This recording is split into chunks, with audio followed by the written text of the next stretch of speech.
आसनसोल में गूंजा लाल किला, पानी बालू मुद्दे पर सीपीआईएम का हल्ला बोल।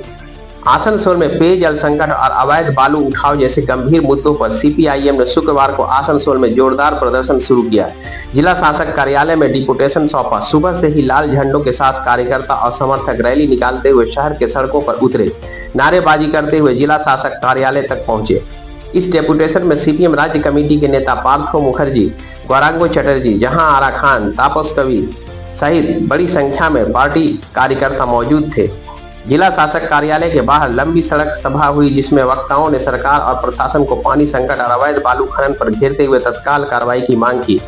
सीपीएम नेता पार्थो मुखर्जी ने कहा, पीएचई की यहाँ पाइपलाइन टूटने के बाद जामुरिया और रानीगंज के बड़े हिस्से में पानी का संकट गहरा गया है। लोगों को पीने का पानी नहीं मिल रहा, टंकियां सूखी है और प्रशासन चुप है। इलाके के लोग अब उग्र हो रहे हैं। गौरांग चट्टोपाध्याय ने आरोप लगाया कि अवैध बालू खनन से न केवल पर्यावरण को नुकसान हो रहा है, बल्कि इसमें सत्ताधारी दल के लोगों को सीधी संलिप्तता है। वहीं तापस कवि ने चेतावनी दी कि यदि मांगे पूरी नहीं हुई तो आंदोलन और तेज किया जाएगा। डेपुटेशन की प्रमुख मांगे जो थी, उसके अंतर्गत जामुरिया और रानीगंज के प्रभावित क्षेत्रों में तुरंत पानी की आपूर्ति बहाल की जाए, टूटे पाइपलाइन की मरम्मत जल्द से जल्द हो, अवैध बालू खनन पर रोक लगाकर दोषियों पर कार्रवाई की जाए, पानी के अस्थायी समाधान के लिए नई परियोजनाओं की घोषणा की जाए। स्थानीय लोगों का यह भी कहना है कि प्रशासन ने कई बार आश्वासन दिया, लेकिन जमीनी स्तर पर स्थिति जस की तस है। अब लोगों का सब्र जवाब देने लगा है और सीपीआईएम का यह आंदोलन क्षेत्र में चर्चा का विषय बना हुआ है। সরকার থাকাকালীনই যে নদীগুলোর উপরে যেভাবে জল প্রকল্প করে মানুষকে পরিশুদ্ধ পানীয় জল দেবার যে ব্যবস্থা করেছিল, সেই ব্যবস্থা আমরা এখন আমরা দেখলাম যেভাবে ভেঙে পড়েছে। মানুষ হাহাকার করছে জলের জন্য। কিছু অংশের মানুষ জল পাচ্ছে যাদের মিডিয়ার সাথে কানেক্টেড আছে, কিন্তু আমরা যারা কালাঝরিয়ার জল, মানুষ অভ্যস্ত হয়ে গেছে এই জল পান করতে। এখন এমন অবস্থা হয়ে গেছে যে মানুষ স্নান করা তো দূরের কথা, জামা কাপড় কাচা, শৌচালয় যাওয়া, এক ফোঁটা জল নেই। বর্ষাকালে জল চারদিকে টইটই করছে, কিন্তু মানুষ প্রয়োজনে জল পাচ্ছে না। গরিব মানুষ 1 গ্রাম জল 100 টাকাতে আমাদের কিনতে হচ্ছে। এক ছোট ট্যাঙ্কার একটি জল 1000 টাকাতে নিতে হচ্ছে, তাদের 3 জন 4 জন মিলে ভাগ করে নিতে হচ্ছে, কারণ জল ছাড়া তো আমরা বাঁচতে পারবো না। আমাদের যখনই এই প্রকল্পটা ভেঙে পড়েছে, তার পরের দিনই সেই দিনে রাতে আমাদের নেতৃত্ব পার্থদা, আমাদের এখানকার ভূতুদা, এরা সবাই মিলে তারপরের দিনে আমাদের ডিএম অফিসে এসে জানিয়েছিলেন, বলেছিলেন যে এই প্রকল্পে জলের ব্যবস্থা যদি তাড়াতাড়ি না করা যায় তাহলে কিন্তু মানুষের খুব কষ্ট হবে। হ্যাঁ, অনেক মানুষ আমাদেরকে বলছে, দিদি রাস্তায় নেমে আমাদের রাস্তা অবরোধ করা উচিত, রাস্তা অবরোধ করলে তবে প্রশাসনের নড়ক নড়বে। কিন্তু না, প্রশাসনের কোনো হেলদোল নেই। কারণ কি করবে প্রশাসন? প্রশাসন তো এই কাজের সঙ্গে যুক্ত। গোটা রাস্তা, নদী, বালি, রাস্তাঘাটের অবস্থা কি হয়েছে, যেখানে যেখানে নদী ঘাটের কাছে রাস্তা দেখুন, এক হাঁটু করে কাদাতে ভরে গেছে। ছোট্ট বাচ্চারা স্কুল যেতে পারছে না, আইসিডিএস সেন্টারে যেতে পারছে না, স্কুলে যাওয়া আসার মানুষের অসুবিধা হয়ে গেছে, বাইক নিয়ে পড়ে যাচ্ছে, টোটো উল্টে যাচ্ছে। এই অবস্থা, রাস্তাঘাটের অবস্থা শোচনীয়। তার সাথে সাথে পানীয় জলের অবস্থা খুবই খারাপ। আমরা আজ বলতে এসেছি, অতি দ্রুত পানীয় জলের সুরাহা করতে হবে। নদীর বুকে যেভাবে বালি তুলে অবৈধভাবে পাচার হচ্ছে, এই বর্ষাকালেও নৌকার মাধ্যমে তারা মেশিন লাগিয়ে নদীর থেকে যেভাবে বালি তুলছে, আগামী দিনে তো এই জল প্রকল্প আমাদের ভেঙে গেল। আগামী দিনে এই নদীর উপরে যে রেল প্রকল্প আছে সেটাও ভেঙে যেতে দেরি হবে না। কারণ যেখানে বালির পিলার, যেখানে জল প্রকল্প আছে, সে পিলারগুলোর কাছ থেকেও তারা বালি তুলছে। প্রশাসনের কোনো হেলদোল নেই, কারণ তাদের তো টাকা বাঁধা আছে আর তাদের মাসোহারা আসছে, তাদের কিছু যায় আসে না। আমরা আজ ভালোভাবে, সুস্থভাবে, গণতন্ত্র প্রিয় সমস্ত মানুষ আমরা আমাদের দাবির কথা আমরা প্রশাসনকে জানাতে এসেছি। এর যদি কোনো প্রতিকার না হয়, আগামী দিনে আমরা বৃহত্তর আন্দোলন করব এই কথা বলে। প্রান্তে যেখানে জলের ব্যবস্থার সঙ্গে যুক্ত আছে কালাঝরিয়ার এই পাইপলাইনের সঙ্গে, তারা তীব্র জলকষ্টের মধ্যে দিয়ে এবং জল না পাওয়ার কারণে তাদের পয়সা দিয়ে বাড়তি জল তাদেরকে কিনতে হচ্ছে, যেটা অধিকাংশ মানুষের পক্ষে প্রায় অসম্ভব। এমত অবস্থায় আমাদের বিকল্প কি হতে পারে? তারা আমাদের জানিয়েছিলেন কর্পোরেশন, পিএইচই সবাই মিলে এই সমস্যার সমাধানে একটা বিকল্প পথ তারা খুঁজবেন। কিন্তু একটা অংশে তারা সাইক্লিক অর্ডারে জলের ব্যবস্থা করলেও মূল যে কেন্দ্রগুলি আসানসোল এই জেলা শাসকের দপ্তর থেকে একটু পেছনের দিকে, জামুরিয়া বা রানীগঞ্জ, যারা সরাসরি জেলা শাসকের দপ্তরে কথা বললেই আসতে পারেন না, এমন ব্যক্তিবর্গ তাদেরকে দূর থেকে জলের ব্যবস্থা থেকে দূরে সরিয়ে রেখে আজকে এই ধরনের জঘন্য অবস্থার মধ্যে আজকে সৃষ্টি হতে হয়েছে।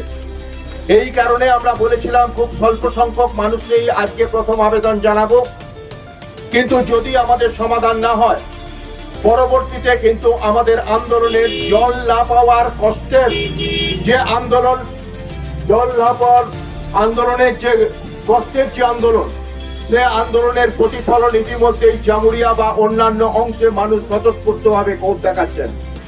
শুধু তার নির্দিষ্ট অঞ্চলে ক্ষোভ দেখালে চলবে না আমাদের, তাই নির্দিষ্ট দপ্তরের কাছে আমরা প্রাথমিকভাবে আজ আমরা এখানে উপস্থিত হয়েছি। আজকের এই উপস্থিতির মাঝখানে আমাদের পশ্চিম বর্ধমান জেলা সম্পাদক কমরেড গৌরাঙ্গ চ্যাটার্জি উপস্থিত আছেন এবং অন্যান্য আমাদের যারা নেতৃত্ব, আমাদের জাহানারা খান, আমাদের জামুরিয়ার প্রাক্তন বিধায়ক, তিনি উপস্থিত আছেন। এছাড়াও আমাদের জেলা নেতৃত্বের অনেকেই আজ এখানে আমাদের উপস্থিত আছেন। আমরা কথা বলতে চাই, আমরা সমাধান চাই, আমরা জল চাই, পাশাপাশি যে কারণে ভেঙে পড়লো তার উপযুক্ত তদন্ত চাই। অনেকে বলেন সিবিআই চাই, অনেকে বলেন সিআইডি চাই। আমরা বলি সিবিআই, সিআইডি এসব একই, এদের পাশাপাশি কিছু হয় না। কারা কয়লা চুরি করছে, কারা বালি চুরি করছে, কারা লোহা চুরি করছে, সব জানা সত্ত্বেও আমরা লক্ষ্য করেছি একটা নীরব অবস্থান গ্রহণ করেছে। যেদিন এই ব্রিজ ভেঙে পড়ে তার 10 দিন আগে থেকে আমি পুলিশ কমিশনারকে তার যাবতীয় তথ্য সহ আমি তুলে দিয়েছিলাম। কোথা থেকে বালি যাচ্ছে, কোথায় কয়লার তারা উৎপন্ন করছে, তারা বেআইনি কাজ করছে, এসবই আমি পুলিশ কমিশনারের কাছে দিয়েছিলাম। কিন্তু পালে তাদের বাদ পড়েছে, যখন দেখলো এটা ভেঙে পড়েছে তখন আমরা যাওয়ার পর দামোদর নদী থেকে বোটগুলোকে তোলার চেষ্টা করেছে। কিন্তু তার পূর্বেই আমরা পৌঁছে গেছি এবং আমরা এই কথা বলতে চাই, এই জিনিস আমরা চলতে দিতে পারি না। লোহা চলবে, কয়লা চলবে, বালি চলবে, আর তার সঙ্গে মাফিয়ারা যুক্ত হবে, আর মাফিয়া রাজ চলবে গোটা আসানসোল, রানীগঞ্জ, জামুরিয়া জুড়ে। আর আমরা দাঁড়িয়ে দেখবো ভারতের কমিউনিস্ট পার্টি, মার্ক্সবাদী, আমাদের অসংখ্য গণসংগঠন আছে, আমরা এই পক্ষে কিন্তু কোন রকম আত্মসমর্পণের রাস্তায় যেতে রাজি নই। ইতিপূর্বে পুলিশ প্রশাসনকে জানিয়েছি, আজকে জেলা শাসক তার প্রতিনিধি হিসাবে যিনি থাকবেন তাকে আমরা জানিয়েছি। আমরা জানি এসআইআর নিয়ে একটা বাজার গরম হচ্ছে, তৃণমূল বিজেপি বাজার গরম করছে, কেউ বলছে হিন্দি ভাষী হাটাও, কেউ বলছে মুসলমান হাটাও, আর আমরা বলছি মানুষকে ভোটার লিস্টে রাখো। ওদের সঙ্গে আমাদের পার্থক্য স্পষ্ট করছে যে প্রকৃত যারা ভোটার তারা থাকুন। এখানে কোনো হিন্দু মুসলমান হয় না, এখানে ভারতের নাগরিক হয়, ভারতের জনগণ হয়। সেই জনগণের জন্যই আমরা তা করছি। আপনারা ব্যস্ত থাকুন, কিন্তু ব্যস্ত থাকলেও আমাদের জনকষ্টের হাত থেকে আমরা শুধু আজকে আবেদন করতে এসেছি এবং পরবর্তীকালে সিদ্ধান্ত আমরা গ্রহণ করব। সেটা আবেদনে সীমাবদ্ধ থাকবে না, যে ধরনের আন্দোলন প্রয়োজন জলের কারণে তাই করা হবে। এখন এখানে উপস্থিত পশ্চিম বর্ধমান জেলা কমিটির উদ্যোগে আজকে মাননীয় জেলা শাসক অফিসে আমরা এসেছি। আপনারা জানেন গত 23 তারিখে 23শে জুলাই দামোদর নদের উপর যে জল প্রকল্প বামফ্রন্টের আমলে চালু হয়েছিল, কমরেড বিনয় চৌধুরী এই এলাকার কলিয়ারি এলাকার মানুষের জলের সমস্যার সমাধানের জন্য কোলফিল্ড ওয়ার্কার বক্স দ্বিতীয় পর্যায়ে যে কাজ তিনি করেছিলেন, সেই প্রকল্পের জন্য গোটা আসানসোল সাব ডিভিশনের রানীগঞ্জ, জামুরিয়া, হরিপুর, আসানসোলের একটা অংশ জল পাচ্ছিল। আমরা জানি না পিএইচই দপ্তর কি করছে, আমরা জানি না প্রশাসন কি করছে। যখন জল প্রকল্প আছে সেই জল প্রকল্প দেখভাল করবেন কিনা, তারা ঠিক আছে কিনা, ব্রিজ ঠিক আছে কিনা, তার প্রতিদিন রক্ষণাবেক্ষণ হবে কিনা, তার কোনো ব্যবস্থা না করার ফলে সেই ব্রিজ গত 23 তারিখে উল্টে গেছে। সরকারটাই উল্টে যাবে তো ব্রিজও উল্টে গেল। আপনারা জানেন যে প্রতিদিন বালি তোলা হচ্ছে নদী থেকে, এবং এটা একটা শিল্প হয়ে গেছে, এবং সেই শিল্পের টাকা কিভাবে কোথায় যাচ্ছে এ সাধারণ মানুষ প্রতিদিন গল্প করছে। আপনারা জানেন যে জল প্রকল্প সেদিন থেকে বন্ধ হয়ে যাওয়ার পর দেখে আসুন চিচুড়িয়ায়, ভাগদেপাড়ায় কিভাবে ডায়রিয়া হচ্ছে, জামুরিয়ায় কিভাবে জায়গায় জায়গায় ডায়রিয়া হচ্ছে। পানীয় জল, সুস্থ পানীয় জল, বিশুদ্ধ পানীয় জল তারা পাচ্ছে না। জামুরিয়ায় দরবারডাঙ্গার প্রকল্প হয়েছে, সেই প্রকল্পের ফলে জামুরিয়া এলাকার বিস্তীর্ণ এলাকা, পঞ্চায়েত এলাকায় এবং পৌরসভা এলাকায় জল সরবরাহ হয়ে থাকে। সেখানে সরকার 10টা পাম্প করেছিল। নিরুপম সেন সেই প্রকল্পের উদ্বোধন করেছিলেন। আপনারা জানেন সেই 10টা পাম্পের মধ্যে একটা পাম্প চলছে, বাকি 9টা পাম্প বন্ধ হয়ে আছে। ওটাও যদি অচল হয়ে যায় তাহলে কোথায় যাবে? আমরা আজকে দাঁড়িয়ে আপনাদের কাছে কথা বলতে চাইছি যে প্রকল্পগুলিকে রক্ষণাবেক্ষণের জন্য কোনো টাকা পয়সা বরাদ্দ হচ্ছে কিনা, ডিপার্টমেন্ট কি করছে। ডিএম সাহেবের কাছে আমরা দাবি করব যে জল প্রকল্পগুলিকে প্রতিদিনের যে রক্ষণাবেক্ষণ সেই হচ্ছে কিনা। আমাদের দাবি আমরা রেখেছি, সেই দাবির মধ্যে এই দাবি আছে যে বিকল্প যতদিন না ব্রিজ ঠিক হচ্ছে ততদিন পর্যন্ত বিকল্প জলের ব্যবস্থা করতে হবে। আপনারা জানেন এখানে পৌরসভা আছে, এখানে কর্পোরেশন আছে, এখানে পঞ্চায়েত সমিতি আছে, তারা সব ছোট জগন্নাথ হয়ে গেছে। বিপদ হলে পৌরসভা কি করবে? পঞ্চায়েত সমিতি কি করবে? গ্রাম পঞ্চায়েতগুলি কি করবে? মানুষের জন্য জলের ব্যবস্থা করবেন না। আজকে মানুষ জল কিনে কিনে নিয়ে আসছে, পানীয় জল যাদের সামর্থ্য আছে তারা কিনে নিয়ে আসছে, যাদের সামর্থ্য নেই তারা আজকে পুকুরের জল খেতে বাধ্য হচ্ছে। কি করবেন আপনি? বিকল্প ব্যবস্থা করবেন কিনা? পঞ্চায়েতগুলো উঠিয়ে দিন, পঞ্চায়েত সমিতি উঠিয়ে দিন, তোটা তারা যদি মানুষের প্রয়োজনে না থাকতে পারে। আমি আপনাদের কাছে এই কথা বলছি, আজকে একদিকে জলের হাহাকার, আরেকদিকে মানুষের চলাফেরার অবস্থা খুব খারাপ। কত অ্যাক্সিডেন্ট হয়েছে ডিএম সাহেব জানেন? প্রতিদিন অ্যাক্সিডেন্ট হচ্ছে, মারা যাচ্ছে। আমরা বলতে চাইছি আজকে দাঁড়িয়ে এই রাস্তা ঠিক হবে কি হবে না। রাস্তাগুলিতে ভারী গাড়ি চলছে, কিসের ভারী? বালির গাড়ি, বেআইনি বালির গাড়ি চলছে, কয়লার গাড়ি, বেআইনি কয়লার গাড়ি। আর সেই গাড়িতে রাস্তা যা ভার আছে সেই ভার সইতে পারছে না, ফলে রাস্তা ভাঙছে। আর রাস্তার কোয়ালিটি কি করে সে আমরা জানি। সেই জন্য আজকে বলছি জিটি রোডও শুদ্ধ ভেঙে গেছে, রাস্তাগুলি মেরামত হবে কিনা, তার জন্য আপনাদের প্রিকশন নিয়েছেন কিনা, পূর্ত দপ্তরের সঙ্গে কোনো কথা হয়েছে কিনা, আমরা এইসব আজকে জানতে চাইব আজকে ডিএম সাহেবের কাছে। 100 দিনের কাজ চালু নেই, বর্ষাকাল তবুও ক্ষেত মজুরদের কাজ নেই, দিন মজুরদের কাজ নেই। মহামান্য হাইকোর্ট নির্দেশ দিয়েছে 1 তারিখ থেকে 100 দিনের কাজ চালু হবে। পশ্চিমবাংলার রাজ্য সরকার এবং দিল্লির সরকার, দোকান কাটা সরকার, তারা মানুষের কোনো অভিযোগ শুনতে চায় না, মানুষের দুঃখ দুর্দশায় দাঁড়াতে চায় না।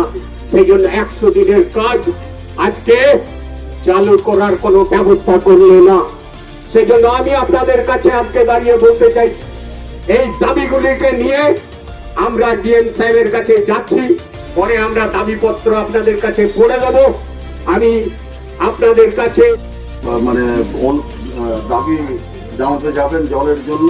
এর মধ্যে কমরেড মনোজ দত্ত, কমরেড জাহানারা খান, কমরেড তাপস কবি, কমরেড সত্য চ্যাটার্জি, কমরেড আমাদের ভুটুদা এবং হচ্ছে তাপস কবি।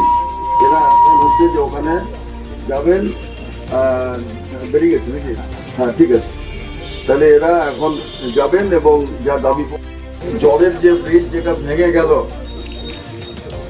এটা হচ্ছে কালাঝরিয়া, এটা বামফ্রন্টের আমলে তৈরি হয়েছিল এবং এই জলের ব্রিজের কাছে বালি চোরেরা বালি তুলে তুলে এমন গর্ত করে দিয়েছিল যে এখানকার বাচ্চা ছেলেরা এখানকার থেকে লাফঝাপ দিতেন এবং ওই জায়গাতে এই আসানসোল বার্নপুর এলাকার রানীগঞ্জ এলাকার পিএম সাহেব জানেন না তা নয়, অজয় নদীর কাকসা থানা থেকে নয়া কাঞ্চনপুর, নারকেল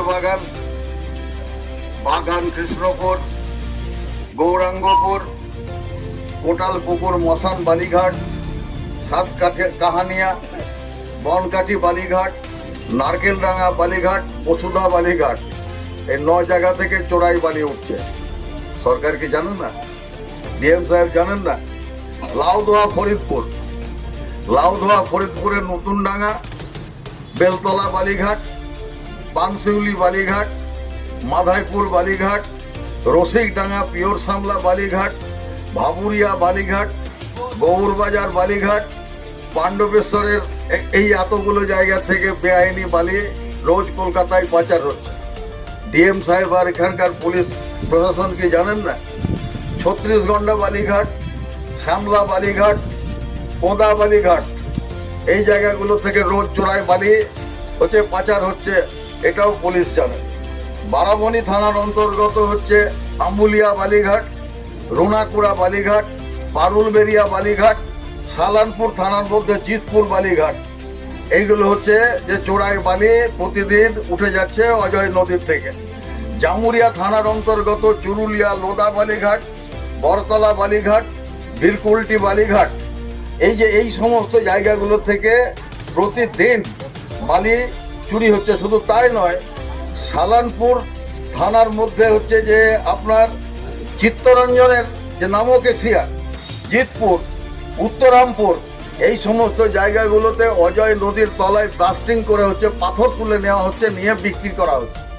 পুলিশ প্রশাসন জানেন না? ডিএম সাহেব জানেন না? দামোদর নদীর উপরে এবার দুটো সাইডে দুটো নদী, অজয় নদীর তলায় হচ্ছে খুব সহজেই পাথর পাওয়া যায়, সেই পাথরকে বার করে নেওয়া হচ্ছে, একজন চোরে সেই পাথর বার করছে। এবার নদীর তলার থেকে যদি বালি তুলে তুলে তারপরে পাথর যদি বিক্রি করে দেওয়া হয়, তাহলে গোটা বর্ধমান জেলার, পশ্চিম বর্ধমান জেলার হচ্ছে যে চেহারা পাল্টে যাবে। দামোদর নদীর নিচে অত সহজে কয়লা পাওয়া যায় না, অত সহজে পাথর পাওয়া যায় না। দামোদর নদীর নিচে বেশি করে হচ্ছে যে বালি পাওয়া যায়। আর এই বালি পাওয়ার কারণেই একদম শুরু হয়েছে আপনার বার্নপুর থেকে শুরু করে একদম হচ্ছে রানীগঞ্জ পর্যন্ত এবং অন্ডাল এবং তার সাথে দুর্গাপুরের কিছুটা আগে পর্যন্ত বালিঘাটগুলোর থেকে বালি তোলা হচ্ছে এবং এই বালি বেশিরভাগ বালি চুরি করে করা হচ্ছে। আর কর্তৃপক্ষের কি একটা সুবিধে? কর্তৃপক্ষের এটাই সুবিধে, দামোদর নদী এবং অজয় নদীর ক্ষেত্রে কর্তৃপক্ষের মানে থানা পুলিশ প্রশাসনের একটা সুবিধে আছে। নদীতে নামলেই, অজয় নদীতে নামলেই বীরভূম জেলা, আর দামোদর নদীতে নামলেই বাঁকুড়া জেলা। যখন বলা হচ্ছে যে আপনার অজয় নদীর থেকে বালি উঠছে, বলছে আমি কি করবো, এটা বীরভূম জেলার ব্যাপার। আর যখন বর্ধমানের যখন হচ্ছে যে দামোদর নদীর ব্যাপারে বলা হচ্ছে, বলছে আমি কি করব, এটা বাঁকুড়া জেলার ব্যাপার। মানে নদীতে নামলেই বাঁকুড়া জেলা দামোদরের, আর অজয় নদীতে নামলেই বীরভূম জেলা।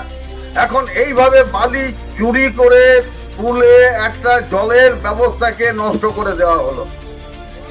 আমাদের পশ্চিম বর্ধমান জেলাতে বেআইনি কয়লা এবং হচ্ছে বেআইনি বালি, বেআইনি কয়লা এবং বেআইনি বালির কারণে একের পর এক নদীগুলোর প্রবাহ পরিবর্তন হয়ে যাচ্ছে। আপনারা খবরের কাগজে নিশ্চয় দেখেছেন, এর মধ্যেই যে উত্তরবঙ্গ যাওয়ার প্রধান যোগাযোগকারী রাস্তা, সেই প্রধান যোগাযোগকারী রাস্তা তিলপাড়া ব্যারেজ আজকে ধ্বংস হয়ে যাওয়ার মুখে।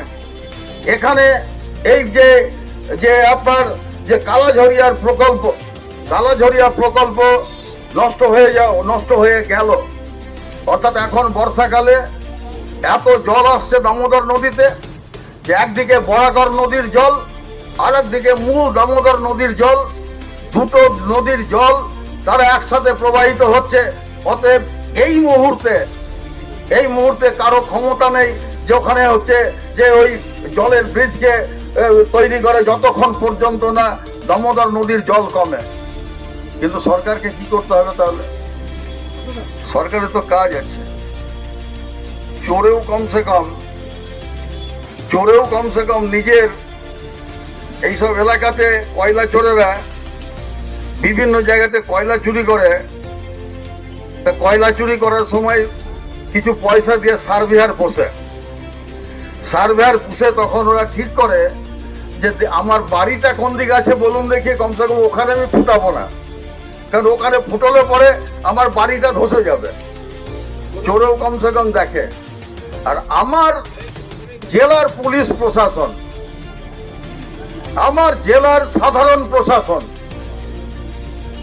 তারা এটা দেখবেন না যে কোথায় কোন জায়গাতে বালি তুললে পরে একটা ব্রিজের থেকে জেনারেলি যে কোনো ব্রিজ যদি বড় ব্রিজ থাকে, সে অজয় নদীর উপরেই হোক, দামোদরের উপরেই হোক, আর এখানে যে কালাঝরিয়ার প্রকল্পের যে জলের ব্রিজ, তার থেকে ন্যূনতম 300 মিটার দূরে কোনো রকম খাদান করতে হয়।